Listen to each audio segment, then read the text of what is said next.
Hello, welcome. This is Dania Esperanza. Esperanza means hope, and this is Hope Speaks. In this video, I would like to talk about authenticity. That didn't roll out very well from my mouth. I'm going to say it again. Authenticity.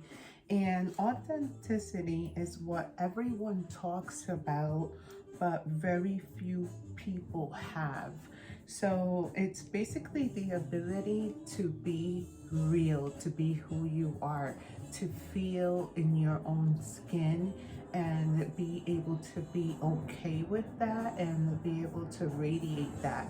And that is something that I easily embody because I am the type of person that I honestly don't care what people think about me for the most part. When it comes to the way that I feel in my skin, like if I have to leave a place because I don't feel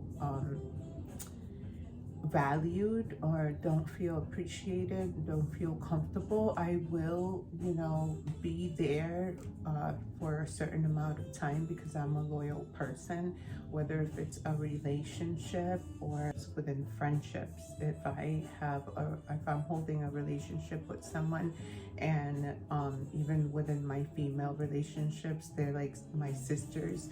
And if I feel like in that relationship I'm not being valued and appreciated, and I am showing up as authentic as I can be, like a good friend, and I'm being real about my intentions, and the way that I am is not appreciated or valued within the friendship, then I am able to take a healthy distance and be okay with the fact that maybe we are growing apart, or I'm okay with shifting that friendship and changing it to an acquaintance, because we do change and grow and evolve within our friendships and within our relationships, and we like to build healthy relationships.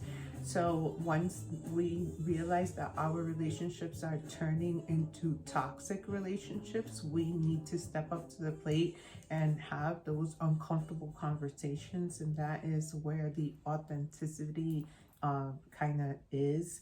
And that's what a lot of people kind of feel uncomfortable in that energy.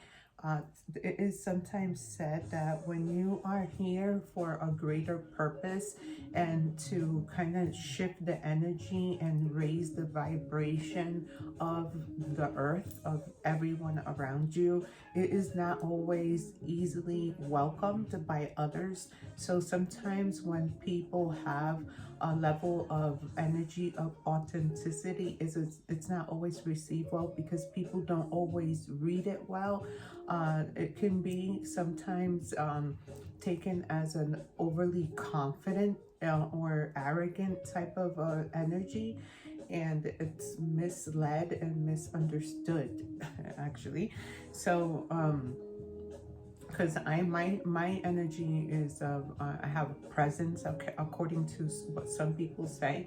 I at the moment when I am speaking here on camera and YouTube, I'm not always as comfortable as I may seem to be. I get credit from some of my friends that have watched the videos and they know my personality. Sometimes they say, it looks like you're really comfortable. I don't know if I could do that and I can record like you do, but it does take a lot of work to kind of like be able to edit these videos, download them, and also feel comfortable about what you're saying and what you're sharing, because you don't really want to be received in the wrong way, and also say something that might be taken out of content, and it can bring you to a place that you may be regretful. So when you put yourself out there and you are trying to as well be who you are and be authentic, I think that is the best way to go, is to be real and be authentic, because I don't want to be a carbon copy of somebody else's work and copyright anybody else's work. I kind of want to put together what I believe is a kaleidoscope of my heart, my work, my passion, what I believe in. So sometimes when I create these videos, this is what it is. It is as authentic as I can be, and it's basically an intention that I set of sharing and motivating and inspiring people, so that way you can be able to have a much more peaceful, happy, and fulfilled life.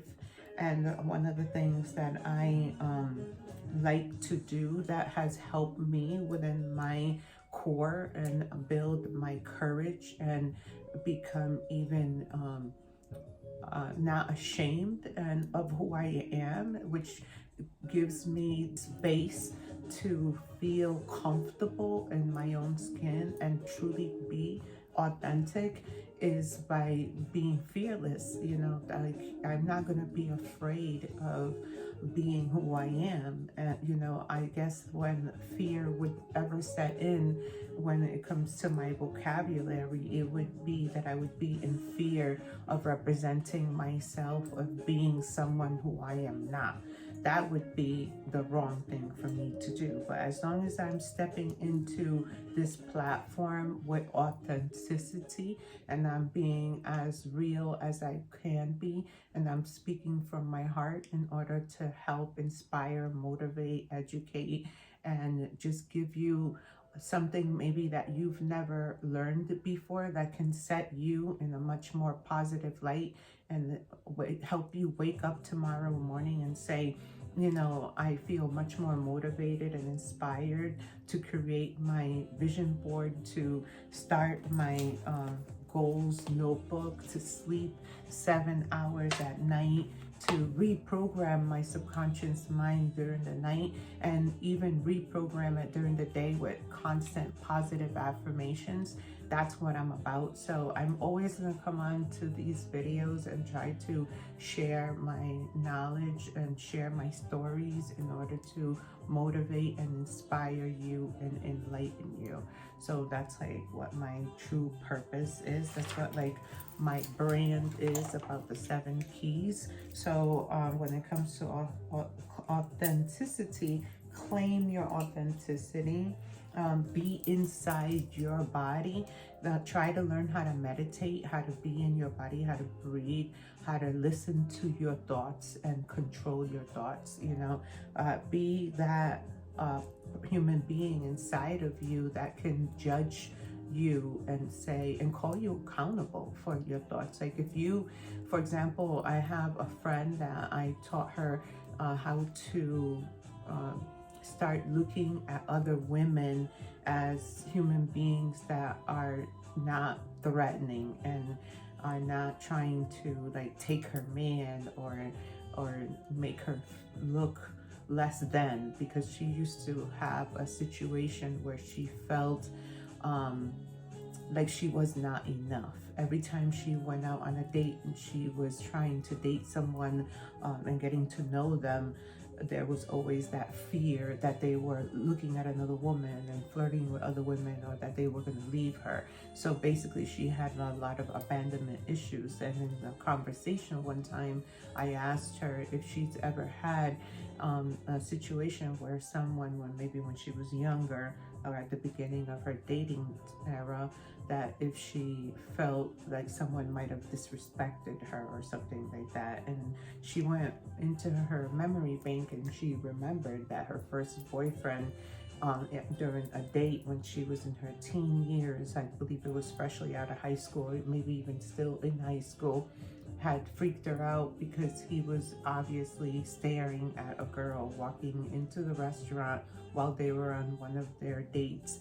And she was a pretty, attractive lady, and the boyfriend was staring at her to the point where it was so obvious that the stare went and followed her to wherever she sat. So it was such an uncomfortable moment that she had to make it be known.